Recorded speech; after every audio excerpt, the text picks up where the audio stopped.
முக்கிய செய்திகள். Israel Hamas இடையே காசா அமைதி ஒப்பந்தம் கையெழுத்தானது. உலக வரலாற்றிலேயே மிக முக்கிய நாள் என ட்ரம்ப் பெருமிதம். இந்தியா பாகிஸ்தான் போரை தடுத்து நிறுத்தியதாக 51வது முறையாக கூறிய ட்ரம்ப், மோடி தொடர்ந்து மௌனம் காப்பது ஏன் என காங்கிரஸ் கேள்வி. பரபரப்பான அரசியல் சூழலில் இன்று கூடுகிறது தமிழ்நாடு சட்டப்பேரவை. கரூர் துயரம், இருமல் மருந்து விவகாரம் குறித்து விவாதிக்கப்பட வாய்ப்பு. திராவிட மாடல் ஆட்சியில் 19 லட்சம் இலவச வீட்டுமனை பட்டா வழங்கி சாதனை. மக்களை தேடிச் சென்று சேவை வழங்கப்படுவதாக உதயநிதி பேச்சு. தமிழ்நாட்டில் நாளை மறுநாள் தொடங்குகிறது வடகிழக்கு பருவமழை. சென்னை, திருவள்ளூர், கோவை உள்ளிட்ட மாவட்டங்களில் பரவலாக கனமழை.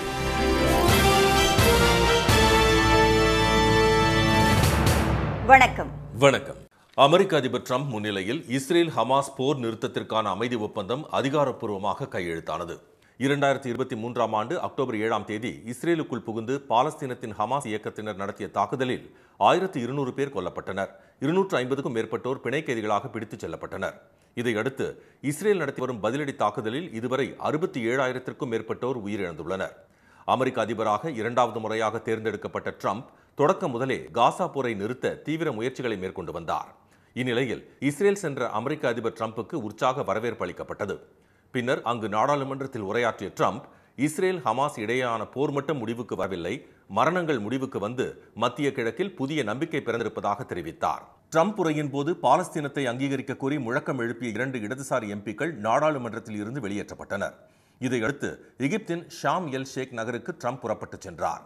அங்கு நடைபெற்ற காசா அமைதி பேச்சுவார்த்தைக்கான உச்சி மாநாட்டில் அவரது தலைமையில் இறுதி ஒப்பந்தம் கையெழுத்தானது. இந்த நிகழ்வில் ஐநா பொதுச் செயலாளர் குட்ரஸ், இஸ்ரேல் அதிபர் நெதன்யாஹூ, பாலஸ்தீன அதிபர் மஹ்மூத் அப்பாஸ், எகிப்து அதிபர் அப்தெல் ஃபட்டாஹ் அல் சிசி, பிரான்ஸ் அதிபர் இமானுவேல் மேக்ரான் உட்பட 20 நாடுகளின் தலைவர்கள் முன்னிலையில் அமைதி ஒப்பந்தத்தில் ட்ரம்ப் கையெழுத்திட்டார். பிரதமர் திரு மோடிக்கு எகிப்து அதிபர் அழைப்பு விடுத்திருந்த நிலையில் அவருக்கு பதிலாக இந்தியாவின் சார்பில் வெளியுறவுத்துறை இணை அமைச்சர் திரு கீர்த்தி வர்தன் சிங் கலந்து கொண்டார். போர் நிறுத்த ஒப்பந்தம் கையெழுத்தானதை அடுத்து கடந்த 2 ஆண்டு காலமாக நடந்து வந்த காசா போர் முடிவுக்கு வந்தது. மத்திய கிழக்கில் அமைதி பிறந்துள்ளது. ட்ரம்பின் 20 அம்ச திட்டத்தின்படி 20 பிணை கைதிகளை ஹமாஸ் இயக்கத்தினர் விடுவித்தனர். இஸ்ரேலிய சிறைகளில் உள்ள பாலஸ்தீன கைதிகள் 2000 பேரும் விடுவிக்கப்பட்டதை அடுத்து காசா மற்றும் இஸ்ரேலில் அவர்களது உறவினர்களும் பொதுமக்களும் கொண்டாட்டத்தில் ஈடுபட்டனர். இந்நிலையில் போர் நிறுத்த ஒப்பந்தம் செயல்படுத்தப்படுவதை கண்காணிக்க சுமார் 200 அமெரிக்க வீரர்கள் காசாவுக்கு அனுப்பி வைக்கப்பட்டுள்ளனர். எகிப்து, கத்தார், துருக்கி, அமீரகத்தின் வீரர்களும் இந்த கண்காணிப்பு பணியில் ஈடுபடுத்தப்பட உள்ளதாக தகவல்கள் தெரிவிக்கின்றன. இந்தியா பாகிஸ்தான் இடையே ஏற்படவிருந்த போரை தானே தடுத்து நிறுத்தியதாக அமெரிக்க அதிபர் ட்ரம்ப் 50 முறைக்கும் மேல் கூறியும் அது குறித்து எந்த கருத்தும் தெரிவிக்காமல் பிரதமர் திரு மோடி தொடர்ந்து மௌனம் காப்பது ஏன் என காங்கிரஸ் கேள்வி எழுப்பியுள்ளது. பெஹல்காம் தீவிரவாத தாக்குதலை தொடர்ந்து ஆபரேஷன் சிந்தூர் என்ற பெயரில் பாகிஸ்தானில் உள்ள தீவிரவாத முகாம்கள் மீது இந்தியா அதிரடி தாக்குதல் நடத்தியது. ட்ரம்ப் தலையீட்டின் பேரில் போர் முடிவுக்கு வந்ததாக அவர் தொடர்ந்து கூறி வருகிறார். இந்நிலையில் வர்த்தகத்திற்கு 100%, 150%, 200% என கூடுதல் வரி விதிப்பதாக காரணம் காட்டி இரு நாடுகளிடையே போர் பதற்றத்தை 24 மணி நேரத்தில் தான் தடுத்து நிறுத்தியதாக தொடர்ந்து 51வது முறையாக ட்ரம்ப் கூறியுள்ளார். இந்நிலையில் 2 ஆண்டுகளுக்கு பிறகு அனைத்து பிணைய கைதிகளும் தற்போது விடுவிக்கப்பட்டதை வரவேற்பதாகவும் இந்த விடுதலை அவர்களின் குடும்பங்களின் தைரியத்திற்கும் அதிபர் ட்ரம்பின் அசைக்க முடியாத அமைதி முயற்சிகளுக்கும் இஸ்ரேல் பிரதமரின் உறுதிக்கும் கிடைத்த பரிசு என்று திரு மோடி தெரிவித்துள்ளார். மத்திய கிழக்கில் அமைதியை கொண்டு வருவதற்கான ட்ரம்பின் உண்மையான முயற்சிகளை இந்தியா ஆதரிப்பதாகவும் அவர் கூறியுள்ளார். இதுகுறித்து தமது எக்ஸ் வலைதளத்தில் கேள்வி எழுப்பியுள்ள காங்கிரஸ் பொதுச் செயலாளர் திரு ஜெயராம் ரமேஷ், ஆபரேஷன் சிந்தூர் தாக்குதலை நிறுத்தியதாக தொடர்ந்து 51வது முறையாக கூறியுள்ள ட்ரம்ப் தற்போது வரி அளவுகளை குறிப்பிட்டிருந்தாலும் பிரதமர் திரு மோடி தொடர்ந்து மௌனம் காப்பதாக விமர்சனம் செய்துள்ளார். அதே நேரத்தில் காசா போரை நிறுத்தியதற்காக ட்ரம்புக்கு திரு மோடி பாராட்டு தெரிவித்திருப்பது குறித்தும் திரு ஜெயராம் ரமேஷ் கேள்வி எழுப்பியுள்ளார். இதேபோல் எகிப்தில் நடைபெறும் காசா அமைதி உச்சி மாநாட்டிற்கு அழைப்பு வந்தும் பிரதமர் செல்லாமல் வெளியுறவுத்துறை இணை அமைச்சரை அனுப்பும் மத்திய அரசின் முடிவு தவறானது என்று காங்கிரஸ் மூத்த தலைவரும் முன்னாள் வெளியுறவுத்துறை இணை அமைச்சருமான திரு சசி தரூர் விமர்சனம் செய்துள்ளார். இதன் மூலம் இந்தியாவின் நிலைப்பாட்டை ஆணித்தரமாக தெளிவுபடுத்துவதற்கான நல்ல வாய்ப்பை திரு மோடி தவறவிட்டு விட்டதாகவும் இது முக்கியமான பேச்சுவார்த்தையில் இந்தியாவின் செல்வாக்கை குறைக்கக்கூடும் என்றும் அவர் கருத்து தெரிவித்துள்ளார். பிரதமரின் மௌனம் குறித்து மக்களவை எதிர்க்கட்சித் தலைவர் திரு ராகுல் காந்தி காங்கிரஸ் தலைவர் திரு மல்லிகார்ஜுன கார்கே உள்ளிட்டோரும் ஏற்கனவே பலமுறை கேள்வி எழுப்பியும் திரு மோடி இதுவரை எந்த பதிலும் அளிக்கவில்லை என்பது குறிப்பிடத்தக்கது. தமிழ்நாடு சட்டப்பேரவையின் மழைக்கால கூட்டத்தொடர் இன்று முதல் வரும் 17ஆம் தேதி வரை நடைபெறவுள்ளது. சட்டப்பேரவையை எத்தனை நாட்களுக்கு நடத்துவது என்பது குறித்து நேற்று சட்டப்பேரவை அலுவல் ஆய்வுக்குழு கூடி விவாதித்தது. இதையடுத்து செய்தியாளர்களை சந்தித்த பேரவைத் தலைவர் திரு அப்பாவு சட்டப்பேரவை இன்று காலை 9:30 மணிக்கு கூடும் என்று அறிவித்தார். பேரவை தொடங்கியதும் சமீபத்தில் மறைந்த அரசியல் தலைவர்கள், மறைந்த முன்னாள் சட்டமன்ற உறுப்பினர்கள் மற்றும் IAS அதிகாரி பீலா வெங்கடேசன் ஆகியோருக்கு இரங்கல் குறிப்பு வாசிக்கப்படும் என்றும் தெரிவித்தார். கரூர் துயர சம்பவத்தில் உயிரிழந்தோருக்கு இரங்கல் குறிப்பு வாசிக்கப்படும் என்றும் பேரவைத் தலைவர் தெரிவித்தார். அதனைத் தொடர்ந்து சட்டப்பேரவை உறுப்பினர் TK அமுல் கந்தசாமி மறைவுக்கு இரங்கல் தெரிவித்து தீர்மானம் நிறைவேற்றப்பட்டு முதல் நாள் நிகழ்ச்சிகள் ஒத்திவைக்கப்படும் என கூறினார். 14/10/2025 முதல் 17/10/2025 வரை சட்டமன்ற கூட்டம் நடைபெறலாம் என்று முடிவெடுக்கப்பட்டுள்ளது. 2025-26ஆம் ஆண்டின் கூடுதல் செலவுக்கான மானிய கோரிக்கை நாளை சட்டப்பேரவையில் முன்வைக்கப்படும். நாளை மறுநாள் அதன் மீது விவாதமும், வெள்ளிக்கிழமை விவாதத்திற்கு பதிலுரை மற்றும் வாக்கெடுப்பு நடைபெறும் என்றும் தெரிவிக்கப்பட்டுள்ளது. முக்கிய சட்ட முன்வடிவுகளும் இக்கூட்டத்தொடரில் அறிமுகப்படுத்தப்பட்டு நிறைவேற்றப்படும். இக்கூட்டத்தொடரில் கரூர் உயிரிழப்பு, இருமல் மருந்து விவகாரம் உள்ளிட்ட பிரச்சனைகளை எழுப்ப எதிர்க்கட்சிகள் திட்டமிட்டுள்ளதாக கூறப்படுகிறது. தமிழ்நாட்டில் திராவிட மாடல் ஆட்சி பொறுப்பேற்ற பின்னர் 19 லட்சம் பயனாளிகளுக்கு இலவச வீட்டுமனை பட்டா வழங்கி சாதனை படைக்கப்பட்டுள்ளதாக துணை முதலமைச்சர் திரு உதயநிதி ஸ்டாலின் தெரிவித்துள்ளார். சென்னை போரூரில் நேற்று தமிழ்நாடு அரசின் வருவாய் மற்றும் பேரிடர் மேலாண்மை துறை சார்பில் நடைபெற்ற வீட்டுமனை பட்டா வழங்கும் நிகழ்வில் சுமார் 1600 பேருக்கு பட்டா வழங்கப்பட்டது. இந்த நிகழ்ச்சியில் பேசிய திரு உதயநிதி ஸ்டாலின், புறம்போக்கு இடங்களில் வசித்து வரும் மக்களுக்கு உடனடியாக பட்டா வழங்க முதலமைச்சர் அறிவுறுத்தி இருப்பதாக தெரிவித்தார். அந்த வகையில் சென்னையில் மட்டும் 1,40,000 பேருக்கு வீட்டுமனை பட்டா வழங்கப்பட்டுள்ளதாகவும், அரசை தேடி மக்கள் வரவேண்டிய நிலை மாறி மக்களை தேடி அரசு வரவேண்டும் என்ற நிலையை முதலமைச்சர் உருவாக்கியுள்ளார் என்றும், பட்டா என்பது மக்களின் கோரிக்கை அல்ல, அவர்களின் உரிமை என்றும் அவர் கூறினார்.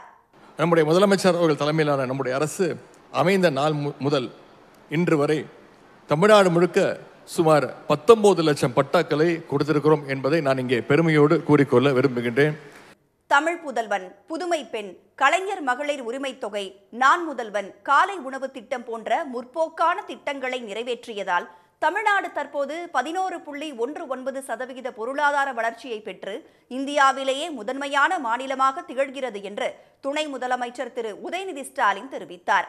இந்த நிகழ்ச்சியில் வீட்டுமனை பட்டாவுக்கான ஆணையை பெற்ற பயனாளிகள் தமிழ்நாடு அரசுக்கும் முதலமைச்சருக்கும் மகிழ்ச்சியுடன் நன்றி தெரிவித்தனர். தென்னிந்திய பகுதிகளில் இருந்து தென்மேற்கு பருவமழை விடைபெற்றுள்ள நிலையில் நாளை மறுநாள் வடகிழக்கு பருவமழை தொடங்க உள்ளதாக வானிலை ஆய்வு மையம் அறிவித்துள்ளது. தமிழ்நாட்டின் பல்வேறு பகுதிகளில் கடந்த சில நாட்களாக பரவலாக மழை பெய்து வருகிறது. இந்நிலையில் கோவை மாவட்டம் அன்னூர் சுற்றுவட்டார பகுதிகளில் 1 மணி நேரத்திற்கும் மேலாக கனமழை வெளுத்து வாங்கியது. அன்னூர், பொகலூர், சிறுமுகை, காரமடை உள்ளிட்ட பகுதிகளில் பெய்த மழையால் இதமான சூழல் நிலவுவதுடன் விவசாயிகளும் மகிழ்ச்சி அடைந்தனர்.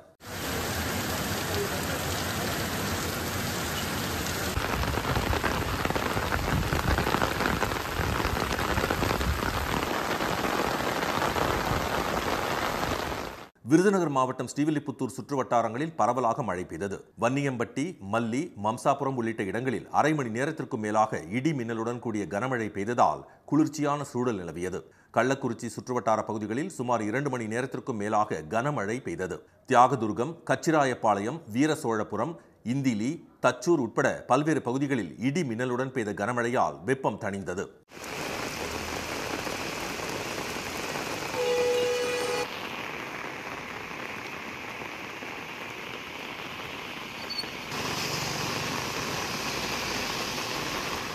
ஈரோடு மாவட்டம் கோபி சுற்றுவட்டார பகுதிகளில் 1 மணி நேரம் கனமழை பெய்தது. இந்த கனமழை காரணமாக ஏற்பட்ட வெள்ளப்பெருக்கால் சுமார் 10 ஏக்கர் பரப்பளவில் உள்ள வாழை தோட்டத்திற்குள் மழைநீர் புகுந்ததில் வாழை மரங்கள் சேதமடைந்தன. கன்னியாகுமரி மாவட்டம் தக்கலை சுற்றுவட்டார பகுதிகளில் தொடர்ந்து 3வது நாளாக மாலை நேரத்தில் பலத்த மழை பெய்ததால் குளிர்ச்சியான சூழல் நிலவுகிறது. தென்காசி மாவட்டம் ஆலங்குளம் சுற்றுவட்டாரங்களில் பலத்த காற்றுடன் மழை பெய்தது. 1 மணி நேரத்திற்கும் மேலாக பெய்த மழையால் அடைக்கலப்பட்டணம், சாலைப்புதூர், அத்தியூர், நல்லூர் உள்ளிட்ட பகுதிகளில் சாலைகளில் மழைநீர் பெருக்கெடுத்து ஓடியது.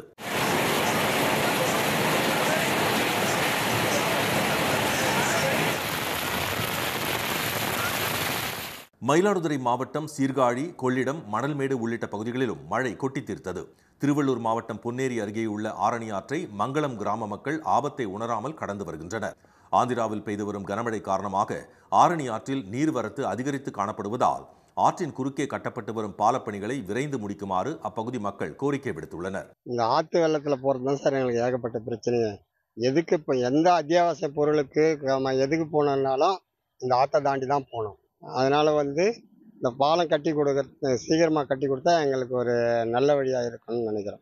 இதனிடையே தமிழ்நாடு, கர்நாடகம் உள்ளிட்ட தென்னிந்திய பகுதிகளில் இருந்து தென்மேற்கு பருவமழை விடைபெற்றுள்ள நிலையில் வரும் 16ஆம் தேதி முதல் 18ஆம் தேதிக்குள் வடகிழக்கு பருவமழை துவங்க உள்ளதாக இந்திய வானிலை ஆய்வு மையம் அறிவித்துள்ளது. தொழிலாளர்கள் தங்களின் வருங்கால வைப்பு நிதியிலிருந்து கட்டாய இருப்பு தொகைக்கு மேல் உள்ள தொகையை முழுவதுமாக எடுத்துக்கொள்ளும் வகையில் விதிகள் திருத்தப்பட்டுள்ளதுடன் பணத்தை எடுப்பதற்கான வழிமுறைகளும் எளிமையாக்கப்பட்டுள்ளன. PF எனப்படும் பணியாளர் வருங்கால வைப்பு நிதி அவர்களின் சம்பளத்திலிருந்து ஒரு குறிப்பிட்ட தொகை மற்றும் நிறுவனத்தின் கூட்டு பங்களிப்பை சேர்த்து ஓய்வூதிய சேமிப்பு கணக்கில் மாதந்தோறும் சேமிக்கப்படும் தொகையாகும். பணி ஓய்வு பெறும் நபருக்கு இந்த தொகையுடன் தற்போதைய கணக்கின்படி 8.25% ஆண்டு வட்டியும் சேர்த்து வழங்கப்படுகிறது. இந்நிலையில் தொழிலாளர்களின் வருங்கால வைப்பு நிதி அமைப்பின் அறங்காவலர்கள் கூட்டம் டெல்லியில் நேற்று நடைபெற்றது. இந்த கூட்டத்தில் பணியாளர்கள் தங்கள் ஓய்வூதிய பலன்களை சமரசம் செய்யாமல் உடனடி நிதி தேவைகளை பூர்த்தி செய்து கொள்ளும் வகையில் விதிகள் திருத்தப்பட்டிருப்பதாக மத்திய தொழில்துறை அமைச்சர் திரு மன்சுக் மாண்டவியா தெரிவித்தார். அதன்படி தொழிலாளர்கள் தங்கள் கணக்கில் எப்போதும் குறைந்தபட்சம் 25% தொகையை இருப்பு வைத்திருக்க வேண்டும்.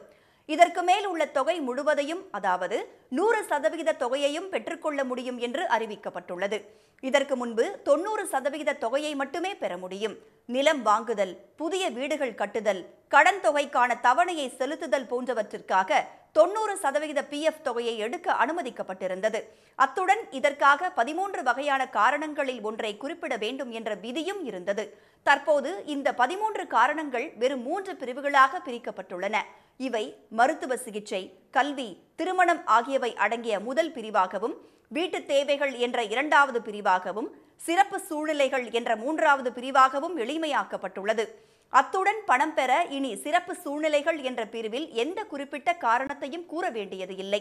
பகுதியளவு பணம் எடுப்பதற்கு குறைந்தபட்ச சேவைக்கான தேவை 12 மாதங்களாக ஒரே மாதிரியாக குறைக்கப்பட்டுள்ளது. இனி கல்வி தேவைக்காக PF நிதியிலிருந்து 10 முறையும், திருமண தேவைக்காக 5 முறையும் பணம் எடுக்கலாம். PF ஓய்வூதியதாரர்கள் தங்களின் உயிர்வாழ் சான்றிதழை இந்திய அஞ்சல் வங்கி மூலமாக வீட்டிலிருந்தே பெறலாம். இந்த புதிய அறிவிப்புகள் மூலம் நாடு முழுவதும் 7 கோடி உறுப்பினர்கள் பயன்பெறுவார்கள் என திரு மன்சுக் மாண்டவியா தெரிவித்தார். நாகை மாவட்டம் வேதாரண்யம் பகுதியில் இருந்து கடலுக்குள் சென்ற 21 மீனவர்களை இலங்கை கடற்கொள்ளையர்கள் தாக்கி பொருட்களை பறித்துக் கொண்டு விரட்டியடித்த சம்பவம் மீனவ கிராமங்களில் கொந்தளிப்பை ஏற்படுத்தியுள்ளது. புஷ்பவனம் பகுதியைச் சேர்ந்த மீனவர்கள் 21 பேர் 5 படகுகளில் கோடியக்கரைக்கு தென்கிழக்கு பகுதியில் நேற்று மீன்பிடிக்க சென்றனர். அப்போது அங்கு வந்த இலங்கை கடற்கொள்ளையர்கள் புஷ்பவனம் பகுதியைச் சேர்ந்த மீனவர்களை சுற்றி வளைத்து 5 படகுகளிலும் தனித்தனியே கத்தியை காட்டி மிரட்டி தாக்கியுள்ளனர். மேலும் மீனவர்கள் படகில் இருந்த 7 செல்போன்கள், GPS கருவி, 150 லிட்டர் டீசல் உள்ளிட்ட 4 லட்சம் ரூபாய் மதிப்புள்ள பொருட்களை கொள்ளையடித்து சென்று விட்டனர். மீன்பிடி உபகரணங்களை பறிகொடுத்த புஷ்பவனம் மீனவர்கள் வெறும் கையுடன் கரைக்கு திரும்பினர். இலங்கை கடற்கொள்ளையர்கள் நடத்திய தாக்குதல் சம்பவம் தொடர்பாக வேதாரண்யம் கடலோர காவல் குழும போலீசாரிடம் புகார் அளிக்கப்பட்டு விசாரணை நடைபெற்று வருகிறது. முன்னாள் அமைச்சர் திரு SP வேலுமணிக்கு எதிரான டெண்டர் முறைகேடு வழக்கில் லஞ்ச ஒழிப்புத்துறை தீவிரம் காட்டவில்லை என சென்னை உயர்நீதிமன்றம் அதிருப்தி தெரிவித்துள்ளது. முந்தைய அதிமுக ஆட்சி காலத்தில் திரு SP வேலுமணி உள்ளாட்சித்துறை அமைச்சராக இருந்தபோது சென்னை, கோவை மாநகராட்சிகளில் பல்வேறு பணிகளுக்கு வழங்கப்பட்ட ஒப்பந்தங்களில் 98 கோடியே 25 லட்சம் ரூபாய் அளவிற்கு முறைகேடுகள் நடைபெற்றதாக தமிழ்நாடு லஞ்ச ஒழிப்புத்துறை வழக்கு பதிவு செய்தது. இந்த வழக்கில் 6 வாரங்களில் குற்றப்பத்திரிகை தாக்கல் செய்ய பிறப்பித்த உத்தரவை அமல்படுத்தவில்லை என லஞ்ச ஒழிப்புத்துறைக்கு எதிராக அறப்போர் இயக்கம் நீதிமன்ற அவமதிப்பு வழக்கு தொடர்ந்தது. இந்த வழக்கு சென்னை உயர்நீதிமன்றத்தில் நீதிபதி திரு ஆனந்த் வெங்கடேஷ் முன்னிலையில் மீண்டும் விசாரணைக்கு வந்தது. அப்போது அமைச்சர்கள், MPக்கள், MLAக்கள் மீதான வழக்கில் எதுவுமே நகர்வதில்லை என்றும், ஆனால் மற்றவர்கள் மீதான வழக்கில் வந்தே பாரத் ரயில் போல வேகம் உள்ளதாகவும் நீதிபதி குறிப்பிட்டார். மக்கள் நம்பிக்கையை பெற அமைச்சர்கள், அதிகாரிகளுக்கு எதிரான ஊழல் வழக்குகளை லஞ்ச ஒழிப்புத்துறை தீவிரமாக கருத வேண்டும் என வலியுறுத்திய நீதிபதி விசாரணையை நவம்பர் 10ஆம் தேதிக்கு ஒத்திவைத்தார். போதிய விளைச்சல் இல்லாமல் வரத்து குறைந்துள்ளதால் சேலம் மாவட்டம் ஆத்தூர் மற்றும் தலைவாசல் பகுதியில் தேங்காய் விலை கடுமையாக உயர்ந்துள்ளது. சேலம் மாவட்டம் கெங்கவல்லி, வாழப்பாடி, ஆத்தூர், தலைவாசல், தம்மம்பட்டி உள்ளிட்ட பகுதிகளில் தென்னை விவசாயம் அதிக அளவில் நடைபெற்று வருகிறது. இந்நிலையில் தென்னை மரங்களில் நோய் தாக்குதல் மற்றும் போதிய மழையின்றி தேங்காய் விளைச்சல் பாதிக்கப்பட்டுள்ளது. இதனால் ஆத்தூர் மற்றும் தலைவாசல் பகுதிகளில் செயல்படும் தினசரி மற்றும் வார சந்தைகளுக்கு தேங்காய் வரத்து குறைந்துள்ளதால் 2 மாதங்களாக தேங்காய் விலையும் உயர்ந்து வருகிறது. உழவர் சந்தையில் 1 கிலோ தேங்காய் 75 ரூபாய் முதல் 80 ரூபாய் வரையிலும், வெளிச்சந்தையில் கிலோ 90 ரூபாய் முதல் 100 ரூபாய் வரையிலும் விற்பனை செய்யப்படுகிறது. இப்போ தேங்காய் வரத்து ரொம்ப கம்மியானால இப்போ ரோட்ல 80 ரூபா, வெளிமரத்தில் 90, 100 விற்கிது. இன்னும் வர தீபாவளிக்கெலாம் வந்து 100 ரூபாய்க்கு தாண்டிடுவீங்க. தேங்காய் ரொம்ப கம்மியாக இருக்கிறதுனால விளைச்சல் பாதிக்கிறதுனால இப்போ வருமானம் கம்மியாக இருக்குது. வெளி மாநிலங்களில் இருந்தும் தினசரி மற்றும் வார சந்தைகளுக்கு தேங்காய் வரத்து குறைந்துள்ளது. இதனால் தேங்காய் விலை அதிகமாக உயர்ந்திருப்பதாக வியாபாரிகள் தெரிவித்துள்ளனர். கிருஷ்ணகிரி மாவட்டம் ஓசூர் அருகே குடியிருப்பு பகுதியில் புகுந்த சிறுத்தை புலியால் பொதுமக்கள் அச்சமடைந்துள்ளனர். ஓசூரில் வெங்கடேஸ்வரா நகர் குடியிருப்பு பகுதியில் சிறுத்தை புலி ஒன்று சுற்றித் திரிவதாக வனத்துறையினருக்கு தகவல் கிடைத்தது. அதன் பேரில் நிகழ்விடத்திற்கு விரைந்த வனத்துறையினர் சிறுத்தை புலி நடமாட்டம் உள்ள பகுதியில் ஆய்வு மேற்கொண்டனர். பின்னர் அங்கு காலடி தடங்கள் இருப்பதை உறுதி செய்த வனத்துறையினர் போக்கு காட்டி வரும் சிறுத்தை புலியை பிடிக்க தீவிரம் காட்டி வருகின்றனர். சிறுத்தை வந்திருக்குன்னு சொல்லி இந்த டிராவல்ஸ் ஓட்டுற பையன் ஒரு போட்டோ எடுத்து அனுப்பியிருந்தாரு. வந்து பார்த்தோம், நேரடியாக அந்த சிறுத்தையும் வந்து அந்த காம்பவுண்ட் சிவத்தில் தாண்டி போயிருக்கு. தாண்டி போன பிற்பாடு மறுபடியும் ஃபாரஸ்ட்டுக்கு அதுக்கு முன்னாடியே வந்து இன்ஃபர்மேஷன் கொடுத்தோம். ஃபாரஸ்ட் அதிகாரிகளும் வந்திருந்தாங்க. இப்போ அவங்க வந்து பார்த்துக்கிட்டு இருக்காங்க. பட் மறுபடியும் வரையில் பார்க்கல. நாங்கள் எல்லாருமே பார்க்கும்போது இந்த ஒரு 4-5 ஸ்டெப்பு தாண்டி போய் இந்த தோட்டத்துக்குள்ளே போயிருக்கு. அச்சுறுத்தி வரும் அந்த சிறுத்தை புலியை கூண்டு வைத்து பிடிக்க நடவடிக்கை எடுக்குமாறு அப்பகுதி பொதுமக்கள் கோரிக்கை விடுத்துள்ளனர். மேற்கிந்திய தீவுகள் அணிக்கு எதிரான 2வது மற்றும் கடைசி டெஸ்டில் இந்திய அணி தொடரை கைப்பற்றப் போவது உறுதியாகியுள்ளது. டெல்லி ஜெய்ட்லி மைதானத்தில் கடந்த 10ஆம் தேதி தொடங்கிய இப்போட்டியின் முதல் இன்னிங்ஸில் இந்திய அணி 518 ரன்கள் குவித்து டிக்ளேர் செய்தது. பின்னர் இன்னிங்ஸை தொடங்கிய மேற்கிந்திய தீவுகள் அணி 248 ரன்களுக்கு ஆட்டமிழந்து ஃபாலோ ஆன் பெற்றது. தொடர்ந்து விளையாடிய அந்த அணி 3ஆம் நாள் முடிவில் 2 விக்கெட்டிற்கு 173 ரன்கள் சேர்த்திருந்தது. ஜான் கேம்பல் 87 ரன்களுடனும் சாய் ஹோப் 66 ரன்களுடனும் 4ஆம் நாள் ஆட்டத்தை தொடர்ந்தனர். சதம் அடித்து சிறப்பாக விளையாடிய இந்த ஜோடியில் ஜான் கேம்பல் 115 ரன்னிலும் சாய் ஹோப் 103 ரன்னிலும் ஆட்டமிழந்தனர். இறுதிக்கட்டத்தில் ஜஸ்டின் கிரீவ்ஸ் 50 ரன்கள் சேர்த்தார். முடிவில் மேற்கிந்திய தீவுகள் அணி 2வது இன்னிங்ஸில் 390 ரன்களுக்கு ஆட்டமிழந்தது. இதன் மூலம் 121 ரன்கள் சேர்த்தால் வெற்றி என்ற இலக்குடன் 2வது இன்னிங்ஸை தொடங்கிய இந்திய அணி 4ஆம் நாள் முடிவில் ஒரு விக்கெட்டிற்கு 63 ரன்கள் சேர்த்துள்ளது. KL ராகுல் 25 ரன்களுடனும் சாய் சுதர்ஷன் 30 ரன்களுடனும் களத்தில் உள்ளனர். 5ஆம் நாளில் இந்தியாவின் வெற்றிக்கு 58 ரன்கள் மட்டுமே தேவைப்படுவதால் டெஸ்ட் தொடரை இந்திய அணி கைப்பற்றப் போவது உறுதியாகியுள்ளது. மீண்டும் முக்கிய செய்திகள். அமெரிக்க அதிபர் ட்ரம்ப் முன்னிலையில் இஸ்ரேல் ஹமாஸ் போர் நிறுத்தத்திற்கான அமைதி ஒப்பந்தம் அதிகாரப்பூர்வமாக கையெழுத்தானது. இந்தியா பாகிஸ்தான் போரை தடுத்து நிறுத்தியதாக ட்ரம்ப் 51வது முறையாக கூறியும் மோடி தொடர்ந்து மௌனம் காப்பது ஏன் என காங்கிரஸ் கேள்வி எழுப்பியுள்ளது. பரபரப்பான அரசியல் சூழலில் தமிழக சட்டப்பேரவை இன்று கூடுகிறது. இத்துடன் இந்த செய்திகள் நிறைவடைந்தன. மீண்டும் சன் டிவியில் செய்திகள் மாலை 6 மணிக்கு. செய்திகளை உடனுக்குடன் தெரிந்து கொள்ள QR கோடை ஸ்கேன் செய்து சன் நியூஸ் வாட்ஸ்அப் சேனலில் இணைந்திருங்கள். வணக்கம். வணக்கம்.